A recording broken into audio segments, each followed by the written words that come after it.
दोस्तों नमस्कार। कृष्णा जी इस क्लासेस में आपका स्वागत है। दोस्तों जैसा कि मालूम होगा कि रेलवे का एग्ज़ाम का डेट निकल चुका है और वह जो डेट है वह 15 दिसंबर से ऑनलाइन टेस्ट है जो शुरू होगा। इतने कम समयों में यदि कुछ करना है तो आप रिवीजन कर सकते हैं। रिवीजन से अच्छा आज कोई विकल्प नहीं है और रिवीजन के माध्यम से आपकी सफलता सुनिश्चित हो सकती है। इसी क्रम में मैं भी आप लोग को सहयोग के लिए कुछ महत्वपूर्ण या कहिए चुनिंदा प्रश्न आपके सामने डेली लाऊंगा, जिससे आपकी तैयारी अच्छी हो सके। तो चलिए दोस्तों शुरू करते हैं आज का पहला क्वेश्चन। तो पहला क्वेश्चन है भारतीय संसद का उच्च सदन। तो भारतीय संसद का जो उच्च सदन है वह है आपका राज्यसभा। ठीक है, राज्यसभा को उच्च सदन कहा जाता है। ये आपका आंसर हो गया। यह क्वेश्चन बहुत सारे कॉम्पिटिटिव एग्जाम में पूछा जा चुका है और ऐसे भी जो हमारे संसद के दो हाउस हैं, एक है आपका लोकसभा और दूसरा है राज्यसभा, लेकिन राज्यसभा को हम लोग उच्च सदन या अस्थाई सदन कहते हैं। तो क्वेश्चन नंबर 1 का आंसर हो गया 1 ए। ठीक है, चलिए हम लोग अब दूसरा महत्वपूर्ण प्रश्न डेली आपके लिए इसी प्रकार से महत्वपूर्ण प्रश्न आपको लिए लाऊंगा। चलिए दूसरा क्वेश्चन है किस समूह में निष्क्रिय गैस होती है। तो देखिए क्वेश्चन है जो आपका केमिस्ट्री का है और आप पीरियोडिक टेबल में देखते होंगे कि ग्रुप बना हुआ है, ठीक है, वर्ग बना हुआ है और कुल वर्गों की संख्या जो है वह 18 है और सबसे जो अंतिम वर्ग है उसी में निष्क्रिय गैस होती है। ठीक है, और निष्क्रिय गैस को हम लोग इनर्ट गैस भी कहते हैं या अक्रिय गैस के नाम से भी जाना जाता है। तो सबसे अंतिम जो वर्ग है वह वर्ग संख्या है 18, जिसमें हीलियम, ऑर्गन, नियॉन, क्रिप्टन इत्यादि निष्क्रिय गैस होते हैं। तो इसका आंसर हो गया क्वेश्चन नंबर 2 का 2 बी। क्वेश्चन नंबर 3 को देखते हैं और क्वेश्चन नंबर 3 यह भी बहुत सारे एग्जाम में पूछा जा चुका है। तो क्वेश्चन नंबर 3 है आपका कंबल को छड़ी से पीटने पर धूल कण का झड़ना यह किस सिद्धांत पे आधारित है। जब आप कंबल को पीटते हैं तो धूल कण नीचे गिरने लगता है, ऐसा क्यों होता है। तो इसका ऑप्शन है आपका न्यूटन के तृतीय गति का नियम, दूसरा ऑप्शन है जड़त्व का नियम, तीसरा ऑप्शन है संवेग संरक्षण का नियम और चौथा ऑप्शन है आवेग। ठीक है, तो इसका सही आंसर है जड़त्व का नियम और जड़त्व का नियम को ही हम लोग न्यूटन का प्रथम गति के नियम कहते हैं। और न्यूटन के प्रथम गति का नियम कहता है कि स्थिर वस्तु स्थिर रहना चाहता है जबकि गतिशील वस्तु गतिशील रहना चाहता है। यही चीज़ आपका कंबल में भी हुआ है। जब आप कंबल को पीट रहे थे तो उसके अंदर का जो छिपा हुआ धूलकण था वह स्थिर रहना चाहता है और कंबल तो आगे चला गया लेकिन धूलकण वहीं रह गया और इसी क्रम में धूलकण नीचे आ जाता है। तो इसका आंसर हो गया जड़त्व का नियम। वैसे जड़त्व का नियम है जो गैलीलियो द्वारा दिया गया था। चलिए अगला क्वेश्चन देखते हैं। क्वेश्चन नंबर 4 किसने आनुवंशिकता का सिद्धांत का प्रतिपादन किया। तो इसका आंसर है मेंडल। ठीक है, ग्रीगर जोहान मेंडल। ठीक है, ग्रीगर मेंडल।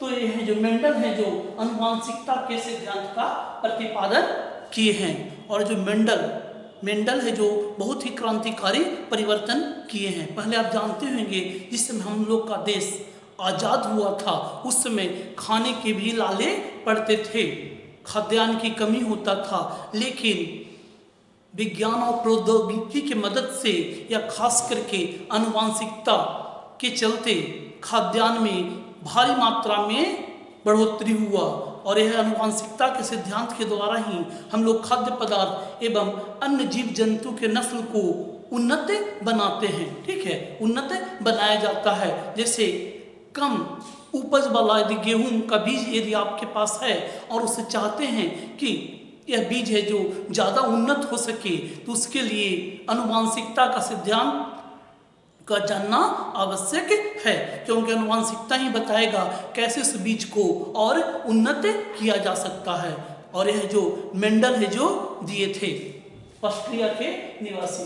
चलिए अगला क्वेश्चन है क्वेश्चन नंबर 5, GII में भारत का स्थान क्या है या भारत किस स्थान पर है? तो ग्लोबल इनोवेशन इंडेक्स, GII का फुल फॉर्म होता है ग्लोबल इनोवेशन इंडेक्स। और विज्ञान और प्रौद्योगिकी कहिए उसकी मदद से, इनोवेशन की मदद से या नवाचार की मदद से भारत है जो इस साल है जो 48वां क्रम पे आया है, 48 क्रम पे है जो आया है। पिछले साल है जो 52वां क्रम में था, मतलब 4 पायदान का भारत है जो बढ़ोतरी किया है। अर्थात हमारा देश है जो एक तरह से कमोबेशी करके प्रगति कर रहा है, ठीक है। इस जितने भी क्वेश्चन हैं दोस्तों, ये बहुत ही सिलेक्टिव क्वेश्चन हैं और यह डेली है जो मैं आपके लिए लाऊंगा। चलिए क्वेश्चन नंबर 6 है, एक सुचालक का प्रतिरोध किस पर निर्भर करता है? तो सुचालक उसे कहा जाता है जिससे विद्युत, ठीक है ना, जिससे विद्युत एवं ऊष्मा प्रवाहित होती है।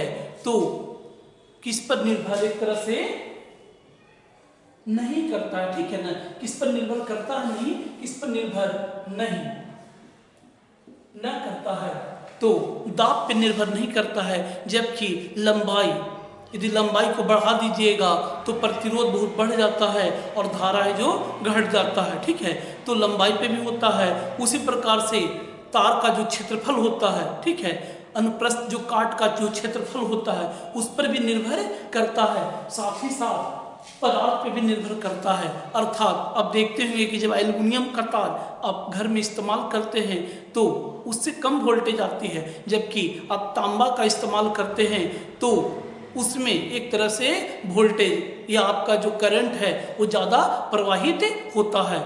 लेकिन दाब से एक तरह से प्रतिरोध निर्भर नहीं करता है, ठीक है। तो इसका आंसर हो गया दाब, प्रेशर। चलिए अगला क्वेश्चन देखते हैं, क्वेश्चन नंबर 7। क्वेश्चन नंबर 7 है, किसी वस्तु पर कार्य करने वाले गुरुत्व बल, तो किसी वस्तु पे जो कार्य करने वाले जो गुरुत्व बल होता है उसे क्या कहा जाता है? तो दोस्तों यदि कोई वस्तु पे गुरुत्व बल कार्य करेगा तो उसे हम लोग भार कहते हैं, ठीक है, भार। जैसा कि हम लोग का है तो इसमें ऑप्शन नंबर 2 आपका सही है, ठीक है, भार। और भार का फॉर्मूला होता है mg, W बराबर mg। तो m आपका हो गया मास और g हो गया वही गुरुत्वीय बल। इसको आप इस तरह से लिख सकते हैं W बराबर mg, ठीक है। तो इसका हो गया आंसर। चलिए क्वेश्चन नंबर 8 देखते हैं। क्वेश्चन नंबर 8 है जो आपका है, लेंस बनाने में किसका उपयोग नहीं होता है? तो लेंस बनाने में मिट्टी का इस्तेमाल नहीं होता है, क्योंकि मिट्टी है जो अपारदर्शक है, जबकि लेंस के लिए पारदर्शक माध्यम चाहिए। वह पारदर्शक माध्यम पानी का बुलबुला भी हो सकता है। जैसा कि कभी कभी आप देखते होंगे कि पानी का बुलबुला है जो एक प्रकार से लेंस का काम करता है। जो साइज होता है, पानी के अंदर जो वस्तु रखा होता है, उस बुलबुले से देखिएगा तो आकार में उस यथास्थिति जो आकार है उसमें परिवर्तन देखते हैं। तो ये लेंस के ही चलते होते हैं। प्लास्टिक का भी लेंस है जो बनता है और कांच का तो लेंस आप जानते ही होंगे, ठीक है। लेकिन मिट्टी अपारदर्शक होने के चलते इसका लेंस नहीं बनाया जाता है। तो इसका आंसर हो गया क्वेश्चन नंबर 8 का 1। चलिए क्वेश्चन नंबर 9 देखते हैं। और क्वेश्चन नंबर 9 है आपके लिए, किसी परिपथ में 6 सेकंड में 6 एम्पियर धारा प्रवाहित होती है। वो एक तरह से तार है और उस तार में 6 सेकंड के लिए 6 एम्पियर की धारा को प्रवाहित किया जाता है। तो आपसे पूछा गया है कि आवेश क्या होगा, मतलब कितने आवेश, ठीक है ना, एक तरह से मूव किए होंगे। तो आवेश को हम लोग Q से डिनोट करते हैं और Q बराबर होता है I × T। तो यहाँ पे Q बराबर Q बराबर I इंटू टी, और I आपका दिया हुआ है, I है आपका 6 एम्पियर और समय भी दिया हुआ है 6 सेकंड। तो I इंटू टी को जब 6 इंटू 6 को गुना कीजिएगा तो 36 कूलम, क्योंकि आवेश का मात्रक कूलम में होता है। चलिए अगला क्वेश्चन देखते हैं, क्वेश्चन नंबर 10। देखिए क्वेश्चन नंबर 10 यहाँ पे है, और क्षेत्रफल की दृष्टि से विश्व का सबसे छोटा देश, तो विश्व का सबसे छोटा देश है जो वेटिकन सिटी, जो कि इटली के नज़दीक है। ठीक है, तो वेटिकन सिटी है जो क्षेत्रफल की दृष्टि से विश्व का सबसे छोटा देश है, यूरोप महाद्वीप में आता है।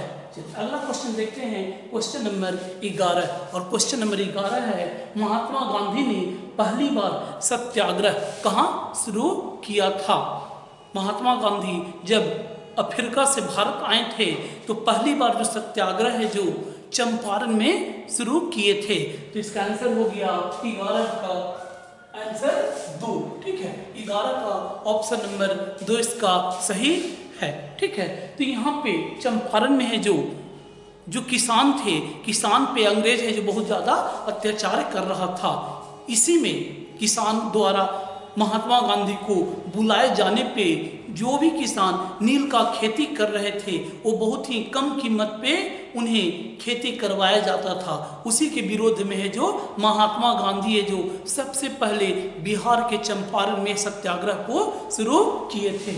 चलिए अगला क्वेश्चन देखते हैं, क्वेश्चन नंबर 12, भारत में किस क्षेत्र में कार्य करने वालों की संख्या अधिकतम है? तो यह क्वेश्चन है जो आपका इकोनॉमिक्स का है। ठीक है, तो भारत के किस क्षेत्र में कार्य सबसे अधिक करते हैं? तो भारत में है जो प्राथमिक क्षेत्र में सबसे अधिक है जो लोग काम करते हैं। ठीक है, तो इसका आंसर हो गया प्राथमिक क्षेत्र। तो प्राथमिक क्षेत्र पूछेगा सर प्राथमिक क्षेत्र क्या होता है? तो प्राथमिक क्षेत्र में कृषि एवं कृषि से संबंधित अर्थात भूमि एवं भूमि से संबंधित जितने भी वस्तु होते हैं उसे हम लोग प्राथमिक क्षेत्र के अंतर्गत मानते हैं। जैसे भूमि के अंदर खनन होता है, भूमि पे पशुपालन किया जाता है, भूमि पे मछली पालन किया जाता है, या जंगल, ये सब जो होता है जो भूमि पे ही है, या कृषि, इसी पे सबसे ज़्यादा आज भी प्राथमिक क्षेत्र में लोग एक तरह से अपना ज़्यादा एक तरह से कार्य है जो करते हैं। जबकि द्वितीय क्षेत्र है जो उद्योग का क्षेत्र माना जाता है, अर्थात प्राथमिक वस्तुओं को एक तरह से और उसे महत्वपूर्ण बनाया जाता है। जैसे गेहूं है जो आपका प्राथमिक क्षेत्र का एक तरह से वस्तु है, क्योंकि गेहूं है जो भूमि पे पैदा होता है। उसी गेहूं को यदि आप आटा मशीन के द्वारा आटा बनाते हैं तो एक प्रकार से वह द्वितीय क्षेत्र में हो जाता है। और तृतीय क्षेत्र है जो सेवा के क्षेत्र को कहा जाता है। ठीक है, इसका आंसर आपका हो गया क्वेश्चन नंबर 12 का ए। क्वेश्चन नंबर 13 है, पबजी ऐप किस देश का ऐप है? तो पबजी जो कि हाल फिलहाल में भारत में है जो इसे प्रतिबंधित कर दिया गया है, और भारत है जो लगातार चाइना के ऐप को एक तरह से प्रतिबंधित कर रहा है। इसमें टिकटॉक भी था, हेलो ऐप और पबजी, ये सब बहुत ही महत्वपूर्ण ऐप हैं। तो हाल फिलहाल में 118 ऐप को भारत सरकार ने जो प्रतिबंधित किया उसमें पबजी का भी नाम आता है। ऐसे कुल जो ऐप चाइनीज ऐप को भारत सरकार जो प्रतिबंधित किया वह टोटल है 224। तो पबजी ऐप जो कि एक प्रकार से खेल वाला ऐप है। ठीक है, बच्चे लोग बहुत ही मतलब एक तरह से आनंदमय माहौल में, ये बहुत ही उसे एक तरह से अच्छा लगता है, ऐसा गेम है पबजी। इसे प्रतिबंधित, ये चीन का ऐप है। ठीक है, किस देश का है? चीन का है। अब भारत में इसे प्रतिबंधित कर दिया गया है। क्वेश्चन नंबर 14 और आज का अंतिम क्वेश्चन है, किसी तत्व का इलेक्ट्रॉनिक विन्यास इसी इलेक्ट्रॉनिक कॉन्फ़िगरेशन 282 है तो आवर्त बताएं। तो देखिए इस पीरियोडिक टेबल में आवर्त की संख्या है जो 7 होते हैं, जो इस प्रकार से होते हैं वो आवर्त होते हैं। ठीक है, तो आपसे पूछा गया है इसका टोटल यदि परमाणु क्रमांक देखिएगा तो 2 + 8 + 2 अर्थात 12। तो 12 है जो मैग्नीशियम का है, और इसका आपसे आवर्त पूछा गया है कि जो मैग्नीशियम है या जिसका परमाणु क्रमांक 12 होता है वह किस आवर्त में रहेगा। तो इसके लिए अफवाह का जो नियम है उसे लागू कीजिए। पहला 12 है तो 1:2, 2:2, 2p6 और 3s2। ये देखिए 2 + 2 4 + 6 10 + 2 12, ठीक है। तो आप यहाँ पे देख रहे होंगे 3s अर्थात ये जो 3s में पहुंच गया है अर्थात आवर्त जो होगा वह 3 होगा, ठीक है। इस प्रकार से हम लोग आवर्त को निकालते हैं। तो दोस्तों कमेंट बॉक्स में जरूर ही अपना कमेंट कीजिएगा।